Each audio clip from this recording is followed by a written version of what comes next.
Heading towards the 2024 season, the Seahawks don't have very many former All-Pros on their roster. As constructed, who's got the best chance to be the next in line to clinch the most prestigious award that player can receive in the NFL? We'll break it all down here on our Thursday edition of Locked On Seahawks.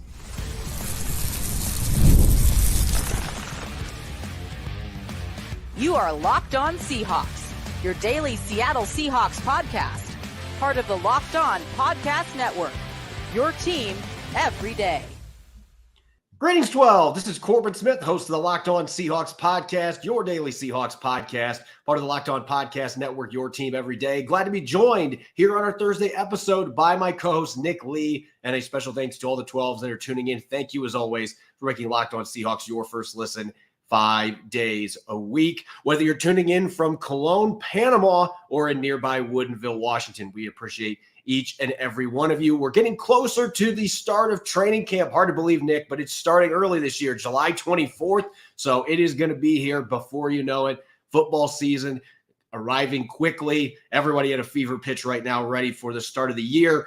With that in mind, we're going to be diving into some candidates to get that elusive first All-Pro selection for the Seahawks this year. And we'll also be continuing our 90-man countdown and taking our usual Friday game day and moving it to Thursday. We've got some over-under madness. Looking at Mike Macdonald's defense. All this coming your way courtesy of Game Time. Download the Game Time app, create an account, and use the code LOCKEDONNFL for $20 off your first purchase. Terms apply. Now for your lead story here on our Thursday edition of Locked On Seahawks.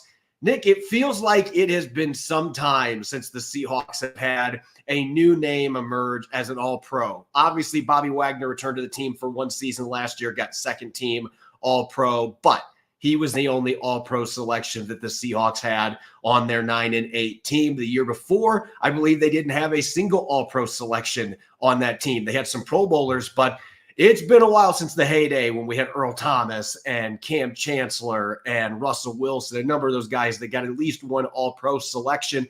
It is clearly the most honored selection you can have. The Pro Bowl now isn't even a game anymore. Not that it doesn't matter. It still had some value to your resume, but the All-Pro selection, that is really what players want to add to their resume, and that's how they can negotiate for bigger bucks. If you're considered one of the best at your position group, that is a huge deal. And the Seahawks, just quite frankly, they have not had very many guys that have been able to break into the All-Pro rankings over the last 4 or 5 years. So looking towards 2024, you and I are going to have kind of a spirited discussion here because I think there's a number of names that you could think if everything falls right, they could be one of the top players at their respective position. But let's start on the offensive side of the football. And I know there was one player in particular, and this might surprise people, but you have one player that you have bookmarked as a potential All-Pro sleeper for this year.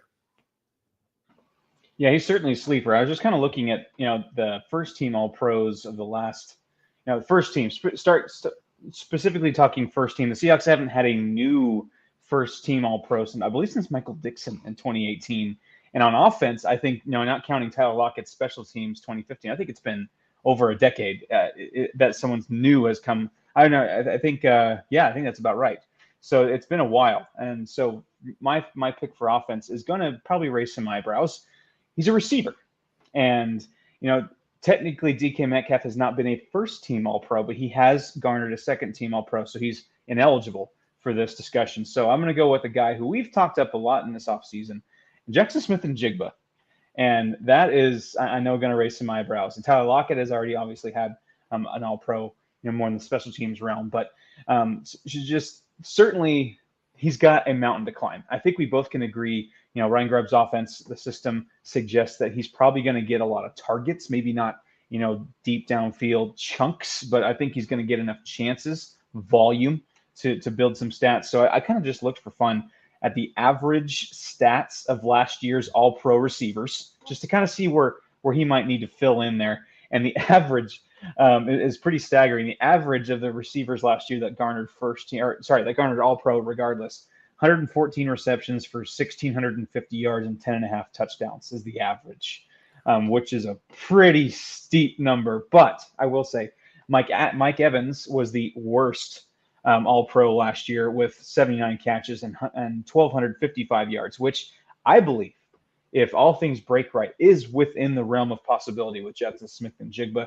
I know the career or the franchise mark is currently held by DK Metcalf at just over 1,300. So really, we're talking about Jackson Smith-Njigba in year 2 as starting off the year as perhaps wide receiver 3, all of a sudden flirting with the single season franchise receiving record to get to that mark. But that's kind of the mountain he's looking at, and just a prolific, offense. But just given the other, choices, for me, the cupboard was a little bare there as far as new possible, never have gotten any all-pro hype. Jackson Smith-Njigba could rise, with enough volume and enough chances. I could see, we talked about this a few weeks ago, where there could be a changing of the guard between him and maybe Tyler Lockett and in the pecking order, and especially where he fits with this offense as a slot. You can kind of get him out in space. There's an opportunity there. Yeah, I strongly considered Ken Walker III for this, but I just think that Zach Charbonnet is going to be too much of a handicap for him to be able to get the numbers he's going to need to be an all-pro running back. I think he's got the talent to do it. I don't consider this a bad problem. I think it's a good problem to have when you have 2 really good running backs, but it makes it much tougher when you have a lot of carries going to the second running back, a lot of snaps to Zach Charbonnet, who is going to earn those snaps. I really believe he's going to be an asset for the Seahawks this year, more than last year, but I couldn't go with Ken Walker III.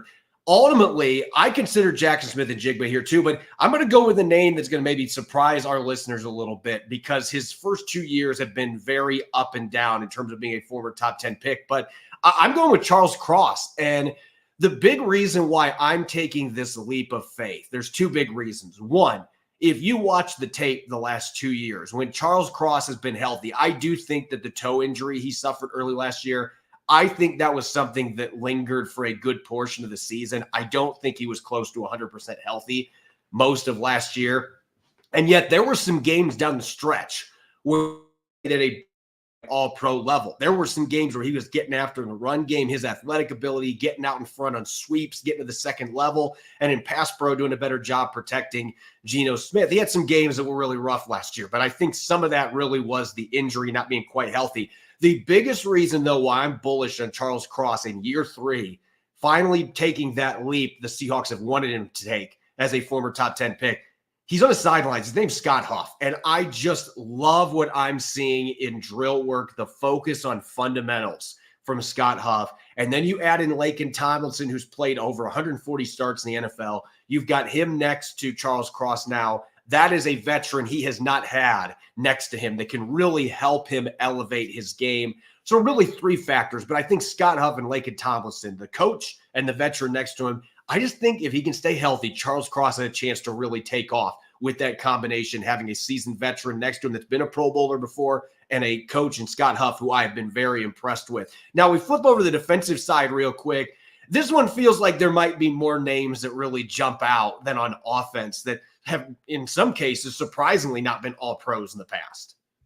Yeah, if we were having a draft here, Corbin, of all the Seahawks who have never been all pro, second or first team, having a draft like that to pick who could be the number 1 overall pick would be Leonard Williams. I think that would be the guy. Maybe Devin Witherspoon as well, but Leonard Williams is. I just was shocked that he was on our list of non-all pros, and I was looking back. How was he not only not an all pro in 2020? How was he not even a Pro Bowler in 2020? 11.5 sacks, third all in all NFL, third in all the NFL in quarterback hits, regardless of position. First among defensive tackles in quarterback hits. He just had a crazy good 2020. So didn't get the accolades I think he deserved. I know it was a weird year with COVID, and some weird things were kind of thrown in there, but I just think that was a miss. So I was really shocked. So as soon as I saw Leonard Williams was on the table, I'm taking him, because there could be some mixing and matching of where he's lining up, and maybe the stats don't maybe bear out as much how effective he is, because he kind of plays one of those positions where maybe the stats aren't sexy, but I guess if you're an all-pro, someone has to stand out in that kind of role. And I think Leonard Williams does stand out in that kind of role. So for me, it's a fairly obvious pick of Leonard Williams. Yeah, for me, it's an incredibly obvious pick, because we've already talked nonstop about the expectations for Devin Witherspoon going into year 2, playing in this defense with how aggressive Mike Macdonald is, the all-around skill set that he has playing either outside or in the slot. hitting people, pass rushing, intercepting passes, swatting passes away, you name it. Devin Witherspoon is the complete package, and he made the Pro Bowl last year, a finalist for Rookie of the Year. And I don't see a sophomore slump like what we saw from Reek Woolen last year. Reek Woolen was not the polished player. He was not a first-round, a top-5 pick. Devin Witherspoon is a very polished player that I think is ready to absolutely take off as one of the best defensive players in the NFL this year. So for me, this is a home run. Leonard Williams definitely deserves to be in the discussion because there's been a few years he should have been an All-Pro. And I think part of it's been playing for really bad teams with both the Jets and the Giants, and that stopped him from being an All-Pro. But certainly Williams and Witherspoon are both two names for different reasons, different stages in their career that would make a lot of sense to be potential first-time All-Pros playing in Mike Macdonald's defense. When we come back, we're going to continue our 90-man countdown. We're down to numbers 52 through 50. Don't go away. You're listening to the Thursday edition of Locked On Seahawks. This episode of Locked On Seahawks is brought your way by eBay Motors. Passion, drive, and patience. It's what brings home the winning trophy, and it also keeps your ride or die alive. eBay Motors has everything you need to maintain your vehicle and level it up to peak performance, whether it's superchargers, roof racks, exhaust kits, LED headlights, steering wheel covers, whatever you need. Whether it's speed, power, or style, eBay Motors has got you covered. They've got over 122 million parts for your number one ride or die, and you'll always find exactly what you're looking for. With eBay's Guaranteed Fit, your part is guaranteed to fit your ride every time of your money back. Because with eBay Motors, you're going to be burning rubber, not cash. With all the parts you need at the prices you want, it's easy to turn your car into the most valuable player and bring home that victory. Keep your ride or die alive at ebaymotors.com. Eligible items only. Exclusions apply. eBay Guaranteed Fit. Only available to U.S. customers. Welcome back to the Thursday edition of Locked On Seahawks. This is your host, Corbin Smith. Glad to be teaming up for today's episode with my co-host, Nick Lee, and a special thanks to all the 12s who are listening in. Thank you, as always, for making Locked On Seahawks your first listen 5 days a week. We greatly appreciate it. Let's switch gears now back to our 90-man countdown, and we are basically at the halfway point at this stage. We're closing in on the halfway point. We're down to numbers 52 through 50.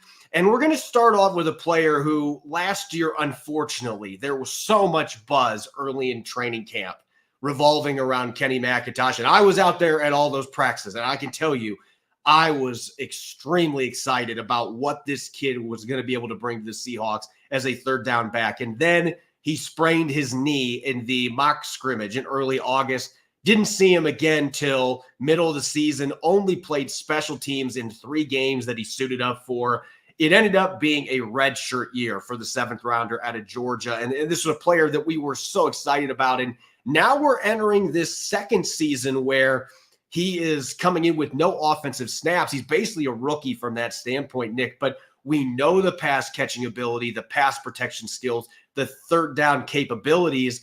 The biggest question mark still remains, does he have enough juice? Does he have enough explosiveness to maintain that third down role when there's a couple undrafted guys the Seahawks have brought in as rookies who could very easily be on his tail for that reason alone? Yeah, you certainly hope it's not like we discussed with Kobe Lewis, another undrafted running back you were saying, where the power is zapped because of the knee. Because really, yeah, it's kind of a pseudo rookie year, as you mentioned, but just the lack of experience behind Ken Walker and Zach Charbonnet kind of lends to believe that Kenny McIntosh is kind of the default third down running back right now, third string running back, aka third down running back at this point. George Holani is certainly a name to watch. He is a guy that I think Kenny McIntosh might want to peek over his shoulder a little bit at. He does have a bit of an edge with him having at least been in the program, an NFL program for a year, new system. He hasn't really played offense yet. So, yeah, I'm not sure how much of an edge, honestly, McIntosh has over a guy like Holani, because it's not like he got, 50, 70 carries and was in the system and now he's returning into the same offense. It's not. It's a whole new system. And he's kind of starting from scratch. So I'm not sure he has this giant advantage over the guys behind him that some people think. One or two things break right for Holani and company or break, unfortunately, wrong for McIntosh. He's not secure in that position at all. On paper, it makes a lot of sense that he's the third guy.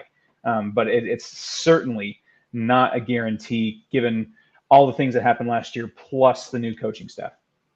As far as the top 5 or 6 competitions that I'm going to be watching at the start of training camp, this is going to be one of them, that third down back position, because I very much believe that Kenny McIntosh is the front runner. But as you're mentioning, I don't think this is a case where he's lapped the competition already. In fact, I have been torn on the idea of George Holani from Boise State being the guy that could unseat him on this roster, or at least surpass him for the depth chart. Holani is not going to give you the positional versatility. McIntosh has played slot receiver. He's been able to move around in the past.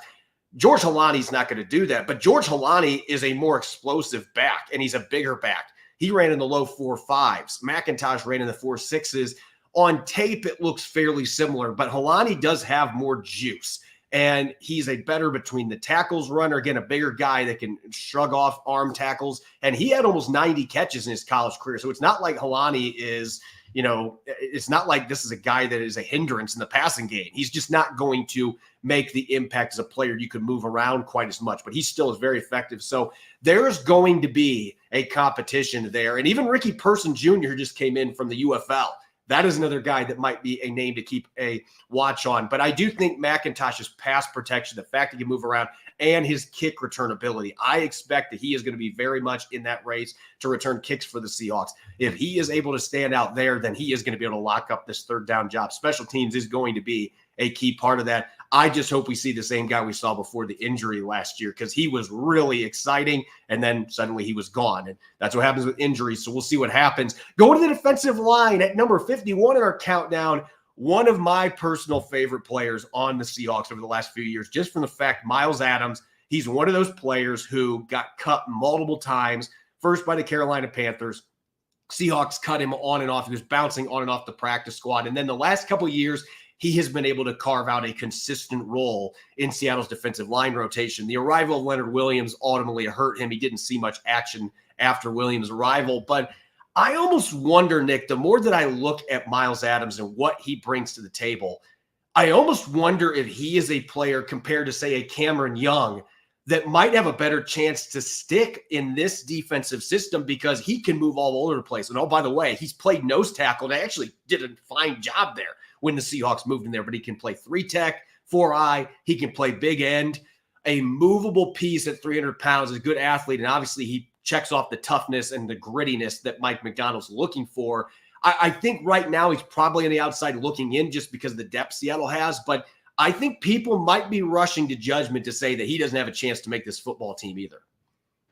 Yeah, it's easy to say, oh, they drafted Byron Murphy, they got Jaron Reed and all these guys, Hankins in nose tackle, that it's easy to discount Miles Adams. But like you mentioned, there's versatility there, there's athleticism there. And yeah, he's been touted as a great teammate, great work ethic, and that can really bode well for him. At worst, practice squad if they can stash him there, but they might have trouble. I mean, he's got the value of versatility.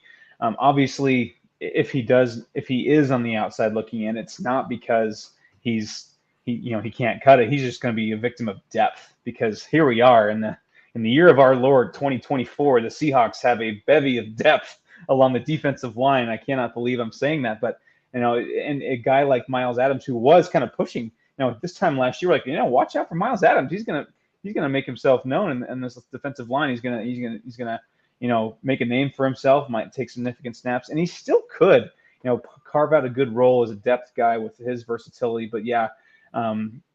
At this point, it's kind of easy to say he'll be a victim of the depth, but yeah, I wouldn't quite cut him out quite yet, just because he does have more versatility than his competition, like Cam Young. And if all else is equal, a guy that's more versatile, I mean, that's kind of a slam dunk. Especially in this defense, the way that Mike Macdonald loves to move guys around. This player, Miles Adams, checks off the box. He is definitely an NFL player. He has made himself into an NFL player. If he's not going to be in Seattle, there will be some other teams that have interest in him if he hits the market. I truly believe that. Maybe he does end up back in the practice squad if they cut him, but I think he's got a chance to make this team. So we'll have to wait and see. Let's go to the opposite end of the spectrum. We just talked about a player who came undrafted, got cut a bunch of times, and overcame all the adversity. And then on the flip side, you got Dee Eskridge, who was a second-round pick back in 2021, didn't have a single catch last year, was suspended the first 6 games. We know about all the injuries. He ended the year in injured reserve again. I believe that was the 3rd year in a row that he had a lengthy injured reserve stint. And to this point, it's obviously a bust in the 2nd round. This has been a pick that clearly didn't turn out, especially with Creed Humphrey being picked a few picks later by the Kansas City Chiefs. That is a wart that fans are not going to be able to get rid of for quite some time. But maybe there is a little bit of a shade of optimism here because Eskridge is still a young player. He's still got 4.3 speed. I've seen it on the practice field. And if there is an offensive coordinator that maybe can coax some of that potential out of him, as long as he's healthy, that is always a key with Dee Eskridge. But Ryan Grubb seems to be very curious about Dee Eskridge to this point, and they've moved him around some. He does have that gadget capability. You can play him in the backfield. You can run jet sweeps, but we haven't been able to see much of that because he hasn't been available. His kick return ability is really the big X factor here because he's way down in the depth chart now. And at the same time, this is a guy that has talent. That has never been the issue. Maybe he can put it together some this year and be able to stick when he's down to his last strike. Corbin, I'm a fan of Tom Cruise and, Mission Impossible. So that scene where Tom Cruise is hanging, I think it's MI5. He's hanging onto the wing of the Air 400 Airbus, just on the wing during takeoff. Yeah, that's Dee Eskridge with his roster spots. She's just. I think that is a perfect comparison. I'm now picturing it. It's hanging off. He's just on the wing there in takeoff. He hasn't fallen off the plane yet, but the situation is dire. Now that he can pull it off like Tom Cruise, sure, but perhaps the way he can hang on to the wing, so to speak, is the new kickoff rules. Like kind of what we mentioned with Kenny McIntosh, is can he, show up with that speed that you mentioned that we really haven't seen on full display in the NFL quite yet. 17 catches in 3 years. Is some of it's his own doing, some of it is health and bad luck. There's a mixture there, which stinks. I was pretty darn excited. I got to see him in person in college, and I was really excited to see him come out. He's hanging onto that wing for dear life, and if he can kind of carve his way out, probably with the return game, then that the door will open to the cabin. He'll be able to find a seat on the roster. But if not, it might be an unfortunate end. Might need a parachute because he's right on that edge. As always, we are going to be rooting for all these players. There's no and Dee Eskridge in this case. I know the talent that this kid has because I got to watch him at Western Michigan. Yeah. We saw him at the Senior Bowl. I mean, there has always been that talent, but it's one of those. But what about his availability? There's always the but at the end of the sentence. And so is he going to be able to actually put everything together? Who knows? This does feel like a situation where if he doesn't make this roster, I don't see the Seahawks bringing him back on the practice squad. I think at that point they will wash their hands of him because John Schneider already kind of pointed this out in the offseason that, we were going to move on, but the new coaching staff really wanted an opportunity to work with him. So that is the silver lining here. That's the positive for Dee Eskridge. This coaching staff did want to take a look at him. Maybe he's able to have a much stronger impression with this group and he's able to turn things around. But Laviska Shenault coming in with a much more solidified resume than what Dee Eskridge has. That certainly does not help his situation. So we shall see what happens. When we come back, we're going to have a little bit of a Thursday game day over under defensive edition. We will get to that here in a moment on a Thursday edition of Locked On Seahawks. This episode is brought your way by our friends at FanDuel. Summertime means baseball, the WNBA, and much more. You can bet on it all on FanDuel. Right now, new customers get $200 in bonus bets guaranteed. That's $200 win or lose. Has Caitlin Clark done enough to win the WNBA Rookie of the Year? Is Alex Pereira going to hold serve in the upcoming UFC 303 title fight? Will Vlad Guerrero Jr. stay hot with another home run for the Blue Jays against the Yankees? I'm praying that's going to happen. You can bet on it all on an app that is safe, secure, and easy to use. What are you waiting for? Visit FanDuel.com/lockedon and add a big win to your summer bucket list. FanDuel, America's #1 sports book. Welcome back to the Thursday edition of Locked On Seahawks. I'm your host, Corbin Smith. Glad to be joined for tonight's show by my co-host, Nick Lee, and a special thanks to all the 12s who are tuning in. Thank you, as always, for making Locked On Seahawks your first listen 5 days a week. We greatly appreciate it. If you're tired of having to silence your TV because of all the screaming on ESPN or Fox Sports, whatever station you're listening to, there is a solution to your problem. Make sure to check out the Locked On Today podcast, all the breaking news, all the sports stories that you need in every sport, and you don't have to worry about the screaming. Make sure to check it out. Locked On Sports Today on YouTube or wherever you listen to your podcast. Part of the Locked On Podcast Network, your team every day. Let's get to our Thursday game day over or under. If you're new to the show or you haven't seen this game before, it's really simple. We're going to have a statistic, and then Nick and I have to decide whether the Seahawks are going to go over or under in that statistic in 2024. And I'm going to set the tone right now. Neither one of us can push today. It is illegal to push, Nick. So no pushing today. You have to go over or under. So our first one here, Nick, 47.5 sacks for the Seahawks in 2024. Well, I mean, if you look at what the Ravens did last year, they led the NFL in sacks. I think it was 60.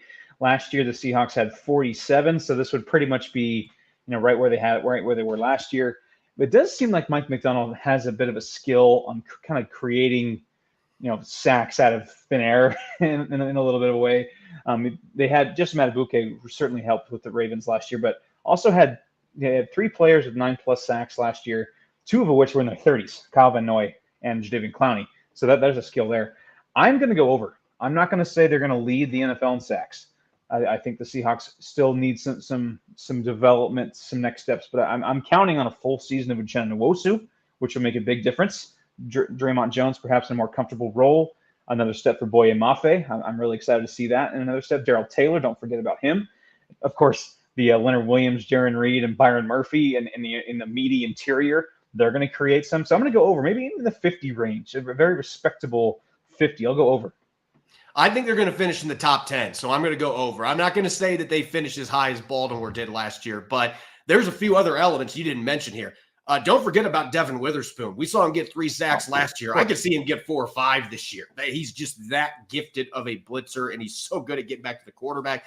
And the linebackers they got to get healthy, obviously, but if you're looking for strengths for both Jerome Baker and Tyrell Dodson, both these guys had really good blitz pressure rates last year, and they can sack the quarterback. I believe Baker's had a 7-sack season earlier in his career in Miami. So this is a team that's got some other weapons for just the front line you mentioned that if they're utilized properly, and I think Macdonald's going to know how to use those guys, mixing in different blitzes, different sim pressures, then I think they're going to be able to get there. I'm picking 52-53 range, so I'm going to go over on this one. Our next one, 21.5 points per game allowed. Nick, it was over 23 points per game for the Seahawks a year ago. Yeah, last year they ranked 25th in the league at 23.6. 21.5, we talked about before the show, 21.5 was the league average last year.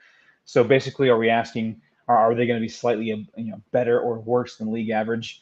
I'm going to take the over, but it's not because I don't think they'll be improved. I think they'll, maybe in the 21.5 to 22 range. So I'm not saying push. So I'll say 21.6 to 22.0 range, there. So I'll go over, but not necessarily, alarm bells going off. A steady, slow improvement there. A full point and a half improvement from last year would be awesome, which would put them in the 17th to 20th ranked range with maybe other things going well. If the Seahawks find a way to get like 17th and 18th in scoring defense and other things improve, especially in the offense, that could still very well be a playoff team. So I'll go over on the points allowed, but also still improved. I'm going to go slightly under. I think they're going to be in that 12, 13, 14 range for defense. I could see this being a somewhat slow start because you do have this new complex defense that you're breaking in. But I just think they have enough talent that this is a team that's going to eventually figure it out. I'm not saying a top 10 defense, but I could see this being about a 21.1, 21.2 per game allowed defense where they're in that 12 to 14 range in scoring defense. So I'm going to go slightly under. You and I are not going to be dishing out extravagant predictions here, like they're going to give up 17 points per game. That is not happening. This is not Legion of Boom 2.0, at least not right now. Our next one, 65.5 explosive plays, 20-plus yards. So that could be run game and the passing game. Nick, they were the second worst team in the NFL, giving up 75 last year. Basically, we're asking if they can improve by 10 explosive plays or so. Again, I'm probably going to take the over just because I do think it's going to be a slow burn on the improvement. And I am still very skeptical on these situations at linebacker and even at safety, where those are two spots where if you make some mistakes, explosive plays happen. Where, a linebacker misses a runs fit, all of a sudden a 4-yard run turns into a 20-yard run, or, safety, pretty obvious there. So for those two reasons, I'm a little tentative on that. I am going to say they improve. I don't think they're going to be second to last again in explosive plays allowed. I think Mike Macdonald would have, insert health issue here if that happens again this year. So I'm a little worried about the situations at linebacker and safety to where I don't think they'll get under that. But I do see, in a 67 to 68 range, I do see a marked improvement. I'm going to go over on this too. And I was considering going under. I do think that they're going to improve a fair amount. I could see this being really close, like 66, 67. But there were occasionally big plays against the Baltimore Ravens defense last year, in the run game most notably. They weren't bad necessarily against the run, but they did give up some big chunk plays over the course of the year. So this is an aggressive defense. There's going to occasionally be some big plays allowed. I just don't think there's quite enough all-around talent and long-term guys in the starting lineup at some of these positions you just mentioned. I do think there's enough holes here that, especially early in the year, there's going to be some mishaps. There's going to be some big plays allowed. So I'm not going to jump to the conclusion this is suddenly a top 10 team giving up explosives. I think they'll improve as the year goes on, but there could be some real growing pains here. Our next one, 7.5 interceptions by cornerbacks. Last year, the Seahawks had 5 by their cornerbacks, Rick Woolen and Devin Witherspoon, with 3 of those 5. Well, I'm most surely not worthy to hold Mjolnir, the Thor's hammer. But if I am Thor hammering the over here. I think that, both these guys combined, just those two, could get to double digits. And we've talked on the show before about how bullish we are on perhaps the interception numbers. I don't know if either one gets to 7 by themselves, but 5 and 5, 6 and 4, and don't forget about guys. The Michael Jackson, those guys, Trey Brown. Don't forget about some of the guys lower on the depth chart in the corners that can also contribute in other ways. So I'm gonna go over, pretty confidently here. Yeah, I'm going to go way over. I have Devin Witherspoon. I've projected this since, I believe, mid-May that he's going to get 6 interceptions by himself. I think he's going to have a phenomenal year. I think Rick Woolen's going to see a few more picks, maybe not get back to his rookie year level, but he's going to get his opportunities. And I could even see Trey Brown or Mike Jackson getting a pick or 2 thrown in there. Trey Brown had 2 last year, including a pick 6. He's been with the first team as the other outside corner when they've been in nickel to this point. So, yeah, I think they could get to 11 or 12 picks from the cornerbacks in this group. That is something that I'm very bullish on with this football team. Our next one here, 25.5% blitz rate. We're not going to worry about what the Seahawks did a year ago, but the Ravens were around 23.3% in the blitz rate, which actually was in the bottom half of the NFL a year ago. Well, I'm going to go over here just because of some of the personnel. You mentioned with the 2 linebackers, Baker and Dotson. I think that their skill set lends to them being, blitzing more. And then, of course, I think the biggest wild card, or the biggest swinger perhaps in this is Devin Witherspoon. I think he's going to be coming off the edge. I think I mistakenly left him off, my sacks list because I agree. I think he's going to be very much a part of the pass rush, very much a part of the run defense behind the line of scrimmage. So, yeah, I'm going to go. I don't know if they're going to go to a crazy blitz number, but I do see just personnel-wise, I can see them going over that. Yeah, I think this is one where I'm going to go slightly under just because that's a 2% jump we're looking at there. And I think Seattle is going to be efficient enough with their blitzes that I don't necessarily know that we're going to see a major rise in percentage. That would not necessarily be a good thing if they're having to blitz 26, 27% of the time. So I think they're going to blitz more than they did a year ago compared to what the Ravens defense did, but I don't think it's going to be that significant a jump because of the efficiency they're going to have from this group. We've got one more here, and for the X's and O's nerds out there, this is going to be a fun one to end with.